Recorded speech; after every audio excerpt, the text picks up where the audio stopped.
Почитувани гледачи, еве сме со 20-тото издание на емисијата Агроисток. Во денешната емисија доминираат стручните совети, со оглед дека сега поради врнежите на нивите речиси нема некаква активност. Се разбира, покрај советите ќе има и други прилози со кои веруваме ќе го задржиме вашето внимание. Издвојуваме само неколку. Како до повеќе пченка, овчарството во Виница низ една приказна, подхранувањето на посевите за повисоки приноси, репортерски запис за селото Софилари Штипско.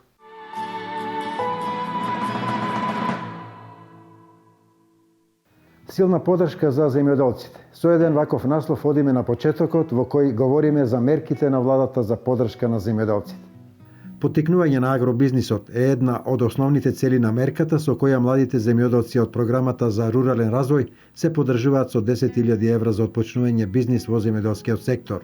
Од година во година интересот за оваа мерка се зголемува, покажуваат податоците на платежната агенција. Со повеќе од 1 милион евра, владата и оваа година ќе финансира отпочнување на земјоделски бизниси на повеќе од 100 млади земјоделци, кои ќе имаат можност својата бизнис идеја да ја реализираат со финансиски средства обезбедени од владата. Станува збор за финансиска поддршка која беше воведена за прв пат во 2012 година и за која интересот на младите земјоделци од година во година постојано се зголемува.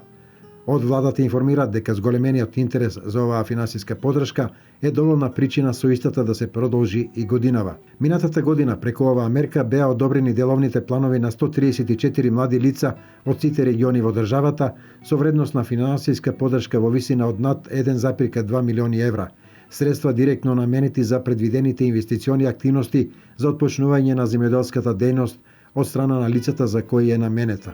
Финансиската поддршка која се доделува преку оваа мерка е во висина до 600.000 денари, неповратни финансиски средства за млад земјоделец, кој согласно 3-годишен деловен план ги дефинира инвестиционите активности. Оваа финансиска поддршка е одлична можност за многу млади лица да отпочнат сопствен бизнис во земјоделството и со воведување на нови методи и техники на работа да создадат профитабилно земјоделско стопанство. За 2016 година се предвидени над 1 милион евра и во текот на овој месец за оваа финансиска поддршка ќе биде објавен и јавниот повик од страна на Агенцијата за финансиска поддршка на земјоделството и руралниот развој, на кој ќе може да аплицираат заинтересираните лица. И оваа година се очекува преку оваа поддршка да бидат отворени повеќе од 100 бизниси во агросекторот. Право за аплицирање на оваа финансиска поддршка имаат сите лица кои се на возраст од 18 до 40 години и кои имаат одредена бизнис идеја за отпочнување на сопствен бизнис во земјоделството. Финансиската поддршка согласно доставениот и одобрен деловен план се исплаќа по реализираните инвестиции во период од 1, 2 или 3 години.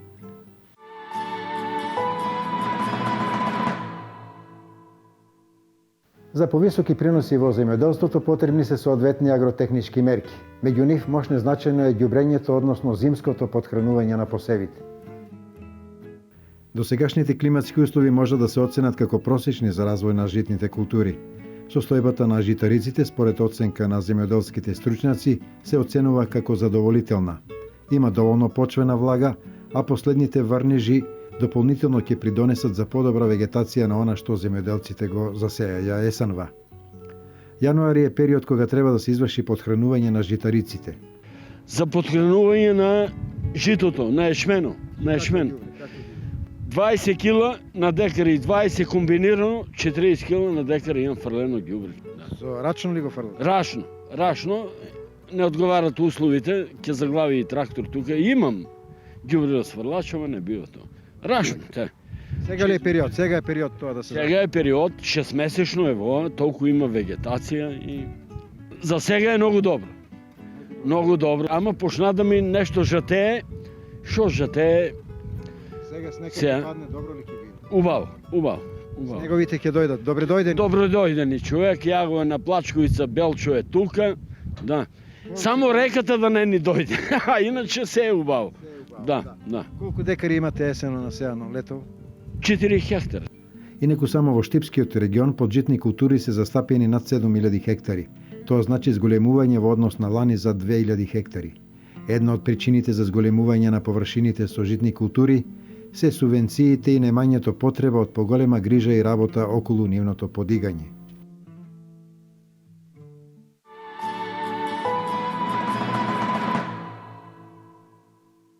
А во следниот прилог ви ги пренесуваме искуството на Перо Калајџиски од Виница во производството на пченка. Да слушнеме како тој успева да произведе повеќе пченка со помалку работа. Се наоѓаме на место каде што везлитувате пченка. Како еве на малку поинаков начин може да се добие поголем придонес, а без поголем придонес? На поинаков начин треба да пратиме литературата од страна. Јас читав едно новосадско списание кој не треба ни копање, ни грлење. Со две орањета, едно орање, второто орање кога го ореме, ги поместуваме плуговете, самите плугове прават бразда, по таа бразда се напушча пченката, а после се завлекува со брана. Задните тркала треба да натискат семето, да го притискат, браната покрива и сама нича. После нема копање, нема грлење, нема ѓубрење, само треба да се знае кога да се напрска со фолијарното ѓубре. Фолијарното ѓубре е инфузија на, како инфузијата на човекот болен, така на царевицата инфузија со фолијарно ѓубре. 2 пати, 3 пати е напрскана фолијарно ѓубре, јас сум задоволен, пошто гледам на секој корен има по 2 и 3 пласта. Иако не е наводнување на рит, кој вика дека не се раѓа ни овес, а камоли пченка. Ево гледате дека пченката 2 пати е прскана од трева, нема трева и ево ја одгледуваме со смерак. А друго, за да се запраши, сам поминал по секој трет со прачка, да ово се клати и ово пада, го опрашува. Пада правта озгоре на класто и секоја е опрашена со вештачко опрашување, не природно опрашување, вештачко опрашување. Јас сам поминал у секој трети ред вака, 2 реда гурам, тие се клатат озгоре и падат на таа косата што е на класто. И доди до опрашување секој класте што засече пченката, штом првите пескули излезнат, се поминува еднаш или 2 пати за да се опраши секое класте и да имаме добар принос. Jer Колку декари или колку очекувате? Ево тука е скоро 2 декара, јас очекувам 1500 килограма најмалку. Очекувам од 700 кила по декар сигурно. Jer не можеме ние од 5 декара, од 6 да добиеме само 600-700 кила, него треба од декар да добиеме 300-350 до 400 килограма пченка, ронет. А не, али треба да се знае кога да се напрска, кога да и се даде, кога да се заштити од тревата, кога да и се даде инфузијата.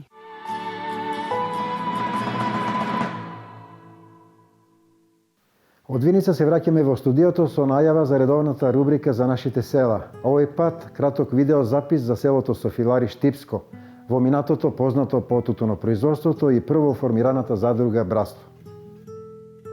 Софилари е село на 6 километри од Штип кон Радовиш, кое во минатото најчесто се споменуваше како најатрактивно излетничко место, посебно за првомајските празници.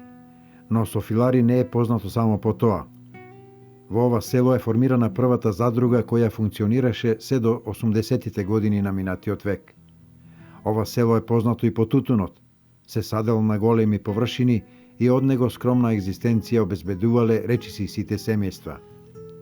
Деновиве пред да паднат снеговите го посетивме и на првата ливада со пила во рацете го сретнавме 70 годишниот Ангел Доневски. 34 куќи и народ имаше се останаме 9 души, се и жена и маж, толку сме. Ништо повеќе. Каде се иселија во град? Па кој у град, кој изумреа натака, навака важно, комај половин повише куќи со катанци. Порано што екзистира, што живее? Па тутун највише. Тутун се садеше тај блок таму, тоа од 24 хектара од затвора навакаше, тоа целото се поклапаше со тутун. По тутунопроизводство. По 500 кила, по 1000 кила сме вадили тутун. Многу бава беше. Задруга се беше тука до 97. Слога? Не е слога, Софилари, братство Софилари. Слога после почна. И многу убаво беше. Па и ојдеме под Звезда на 6. И оттам пензија искачиме. Браво. Ова стока се чуваше ли добиток? Се чуваше. Имаше 4-5 души, овие повеќе од 20 што беа. Имаше тоа Ацо и Ѓорги, тие бракета, околу 350-400 овци. Одма до селото и трало и се. Сега се запусти сето. До Софилари води асфалтен пат, лево и десно се распослани куќи, повеќето градени по ист терк со издадени чардаци, приземје кое е служило како остава или простор за добиток и кат каде што живееле луѓето. Чичко Љубен е еден од повозрасните жители на Софилари. Останаме 5-6 души тука, како мене, 80 години, што ќе? Така. Тоа децата донесат по некој од пазарот нешто, јадење, нешто, вода и... Оваа куќа кога е правена? Кога е правена ова? 47 година. Се вакви исти типови? Од 46 година почна прва куќа, таа е правена и там доле е голема, таа големата што се гледа там. Таа крова там што се гледа. Школа имаше ли? Тоа беше школа. Ние задрugата тога ќе најпрво 46 година кога формираме задрugата тука имаше 6000 овци. Софилари броеше 300 души у селото. 50 куќи имаше. Сега останаме од пато надоле 2 жени само. Од пато нагоре имаме 9 души сме тука. Вака што сме, некој доаѓа, некој оди, те туа се еден дојде кај дедо му, има крави, земја му да доа и работи човекот. Сака да заработи, да јаде. Малку подолу, сред село, каде што се наоѓа некогашното училиште, ја сретнавме и баба Стојна. Што работевте тогаш? Тутун, земја? Тутун, жетва на раци жнеемо тога едно време, немаше овој комбајни, немаше вршачки, све на раци беше. Со коње вршеамо, гумна, ако памтите едно време. После тоа излегува овие машините, комбајните и така, после почна да се тутуни после, како се растури задрugата, прифатни тутуни садимо, од ноќ до ноќ, со деца и деца мучимо и ние, и што да правим. Софилари е село кое се уште му оддолева на времето. Покрај него е реката Брегалница, има пространи пасиште и ливади кои можат да послужат како мамка за отворање на разновидни сточарски капацитети. И покрај песимистичките изјави има неколку некогашни жители кои сега се на работа во странство, а кои планираат еден ден за секогаш да се вратат на родните огништа.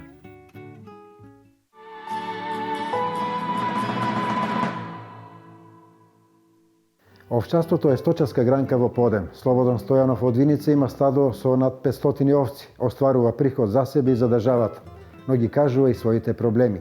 Прилог на Македонка Мирева. Ако производството на храна е најголемиот благодет во услови кога светот се соочува со недостиг од овој примарен ресурс, тогаш луѓето кои деноноќно со сиот свој мануелен труд и енергија се вложуваат максимално во создавањето квалитетен производ, заслужуваат и силна поддршка од сите институции кои треба да го помагаат нивното напредување и развој. Слободан Стојанов е еден од малкумината сточари во Виничко кој одгледува 340 грла овци, со кој обезбедува квалитетна екзистенција за 11 члената фамилија, а годишно произведува околу 50 тони овчо млеко. Меѓутоа, смета дека цените на јагнињата и на млекото се уште се далеко од реалната проценка. Јагнињата ги откупија на 150 денара, 155 денара. И таа цена е незадоволна за сточарите. 35 денара. Килограм. Тоа не е задоволно. Редовно ви го откупуваат? Редовно го откупуваат, редовно го плаќат. Од таа страна сме задоволни. Али цената е никаква. Колку според вас треба да биде? Поред мене? Да. Според трошоците кои ги вложувате? Со мојата храна, за мене зборам лично, треба да од 45 денара да не е надоле, а за другите што го купува храната целата, од 50-55 динара литро млеко треба да биде. Со обработка на 100 декари житарица, Стојанови ги покриваат потребите за храна на стадото. Задоволни си од субвенциите, но според нив најповолен период за нивна исплата е ноември. Тогај да ги дадат субвента, пола пари да ги пуштат на сточарите, да купи он ефтина храна, он ќе рачуна да остави женски јагниња и да прави стадо и да има институција за фамилија. Виница располага со солидна бројка на сточен фонд. На ниво на општина се пребројуваат околу 10.000 грла овци, кои би можеле и да се дуплираат доколку се слушаат сугестиите и поплаките од земјоделците, велат од подрачната единица. Во делот на овчарството можеме да кажеме дека имаме поддршка во делот на овца, значи 1000 денара оставено женско јагне за обновување на стадата, 700 денара.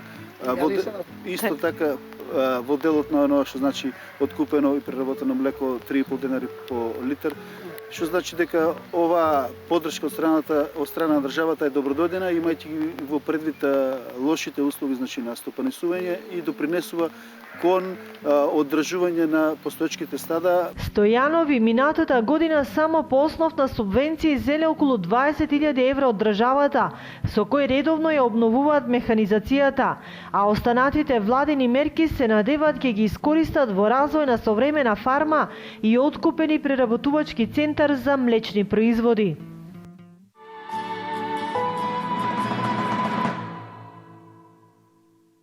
Уште 15 на дена остануваат земјоделците да се пријават за паушално оданочување. Од Управата за јавни приходи, регионална дирекција во Штип и овој пат со потсетување да се заврши оваа законска обврска. Од Управата за јавни приходи потсетување до земјоделците да се пријават за паушално оданочување. Ваквата обврска се однесува на оние земјоделци чии приходи не надминуваат 1.300.000 денари. Управата за јавни приходи, регионална дирекција Штип, сака да ги потсети и ги известува сите граѓани кои остваруваат приход од земјоделска дејност и приходот изнесува до 1.300.000 денари, може тој приход да биде оданочен на паушална основа.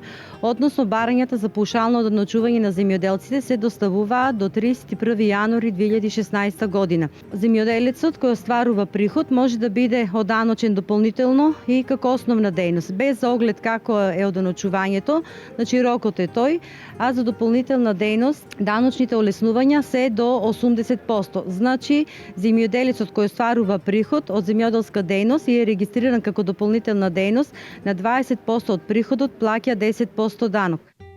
До 15 јануари пак е рокот до кога може да се поднесат пријави од земјоделци и граѓани како физички лица кои имаат остварено приход од 1 милион денари. Нивна обврска е да се пријават како обврзници за данок на додадена вредност.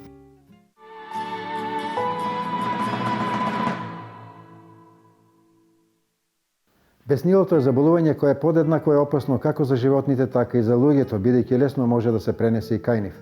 За да се елиминира ваквата опасност, од ветеринарната станица објаснуваат. Се наоѓаме во новите простори на ветеринарната станица Штип, дислоцирана во градскиот, односно до градскиот пазар. Поздрав до сите наши гледачи, до сите наши клиенти, до сите наши почитувачи и обожаватели. Во новата 2016 година можам да ви кажам дека ја отпочнуваме со вакцинацијата на кучињата против беснило, која е законска обврска на сите држатели на домашни љубимци, како кучињата, така и мачките. Значи, оваа законска обврска морате да ја спроведете, што значи морате вашиот љубимец да го донесете во ветеринарна станица Штип, да го заштитиме од болеста беснило. Со самиот чин на вакцинација се врши и воедно дехелминтизација, што значи прочистување од внатрешни и надворешни паразити. Старосната доба на која се вакцинираат кучињата е од 4 месеца, па се до најстарата доба која кучето ја има со себе. Што значи, вакцинацијата отпочнува од 4-тиот месец, задолжителна е секоја година, еднаш во годината.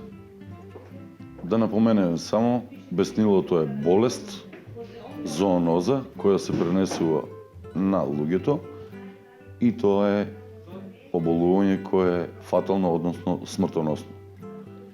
Сите оние кои имаат контакт со животните и во случај на укасување се обавезни да дојдат во ветераната станица Штип да се информираат за куќето од кое е укасано, а веднаш потоа морат да пристапат кон нивна превентивна заштита, што значи ќе мора да отидат во оделението при медицинскиот центар во заразното оделение, каде што ќе мора да ги прима сите оние вакцини како резултат на заштита од укасувањето.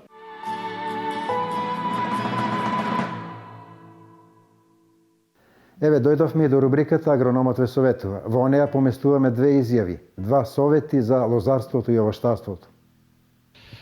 Во овој период од годината најглавна мерка која треба да се спроведе во овоштарство сега се одбива резидбата, бидејќи временските услови ни дозволуваат на тоа, времето е меко, добро е.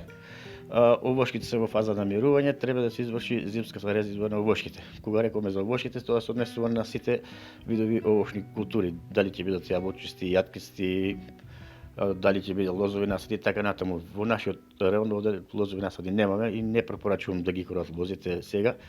Во достојните месеци март подобро ќе биде, бидејќи се уште знаеме дека е зима, бидејќи времето како пролет есен, меѓу другото знаеме дека е земски период, така да си бидеме предпазливи.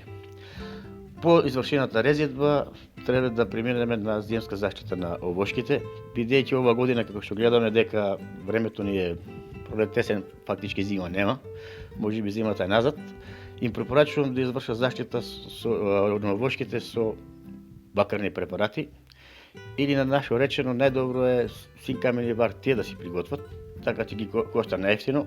Најдобра заштита ќе извршат дезинфекција на овошните култури и во некои моменти за некои култури како што е кајсијата, например, и некои други култури бадеми кои се рано развиваат и кои овие температури им одговараат, ќе задосни вегетацијата, така да има шанса да избегнеме од ранните пролетни мразиви, па може да се деси годината да се поремети и касни пролетни мразиви. Значи, доколку овошките подосно тргнат со вегетација, до толку ќе бидат заштитени и обратно. Значи, варта знаеме дека е бела, ги одбива сончевите зраци, а со варта може да ставиме синкамен, така наречена бордо со чорва, ние може да си направиме, така да на луѓето не биде и ефтино и добро. Иначе, друга заштита може да биде со готови препарати, трекови на база на бакар. Може да се стават бели масла и било кои други инсектициди за да бидат заштитени од инсектите. Во овој период друго актуелно е исто така кои не ги имаат наѓубрено овошките, треба да си ги наѓубрат со овие комплексни ѓубрива, бидејќи временските услови дозволуваат и колку порано се наѓубра со овие комплексни ѓубрива, толку подобро за овошките, бидејќи претпоставуваме дека во овој период има повеќе дождови и самото ѓубриво треба да се врзе со почвата за да трае подолго време. Во овој период не препорачувам од азотните ѓубрива да вршат прихранување, бидејќи е превише рано. Со азотните ѓубрива ќе одат некаде во март месец. Најдобро март месец, кај нас, за да бидат зафатени, да бидат во полна кондиција, да бидат подготвени за време на цветење. Исто така, кои планира да си подинат овошни насади, времето е феноменално, нема ниски температури, може да вршат и садење кои имат приготвено, кои немат може да си вршат подготовка на самите површини и да го извршат садењето, бидејќи колку е порано садењето, толку е подобро за овошката, подобар е приемот и посигурен. Бидејќи овошката не мирува, она си вегетира, тој основен дел и најдобро се окоренува во текот на зимските месеци. Па горе-доле ги опативме сите мерки, доколку од овие мерки некој го повеќе интересира, може да се обрати кај агрономите, ќе добиват постручни совети, поедноставни за секоја култура, бидејќи сега оваа емисија Блиц ги наведуваме кои мерки се поинтересни, а кој колку е интересиран може да се обрати до агрономите, ќе добијат соодветен совет. Дали ќе биде тоа агрономи во земјоделски аптеки, дали ќе бидат од Агенцијата за поттикнување на развој, дали ќе биде од Министерството за земјоделие, меѓутоа најдобар совет е стручниот совет и прав совет, во право време и на право место. резидбата е најбитна работа во лозарството, посебно за младиот насад, а како за младиот насад, така и за стариот насад. Резидбата е така наречени по народно како ќе биде окроена лозата, така и самата ќе даде род. Значи, секоја сорта на лозе, од лозанка дава се крои различно, значи се оставаат различни број на папки, зависно од сорта. Значи имаме некаде подолги лакови, имаме некаде пократки лакови, така може да напомнам дека стандардно, бидејќи највише во нашиот район, значи во Штипскиот источниот дел го има вранецот најзастапен, значи кроењето двокрак гиов. Значи, што значи два крака? Значи имаме два крака и два кондира. Лево и десно има по еден крак, кои доваѓаат на првата жица и се остава некаде 6 папки, додека имаме по 2 кондира по 2 папки. Значи тоа се заменици кои за наредната година се оставаат за замена на самите лакови. Битно е во самата резидба да се додават најдобрите и најповолните лакови, бидејќи не само да се окруи на 2 лака, да бидат лаковите слаби, кои нема да го издржат родот на лозето и така да имаме и многу слаб род. Затоа, кога во самата резидба гледаме лозанката, кои се најдобри и најаки лакови, ги оставаме, ги кроиме и потоа се врзуваат на првата жица. Додека кај другите сорти, кај што се стапени, може да кажем, кај нас се веќе стапени Каберне Совиньон, Црн бургундец, веќе имаме подлги лакови оставање, значи може да кажем некаде на 10 папки на лаковите, за разлика од вранецот, што значи подлого, бидејќи самата сорта сака ваков начин на кроење. Тоа е стандардно кроење на двокрак гиов начин во нашите краишта.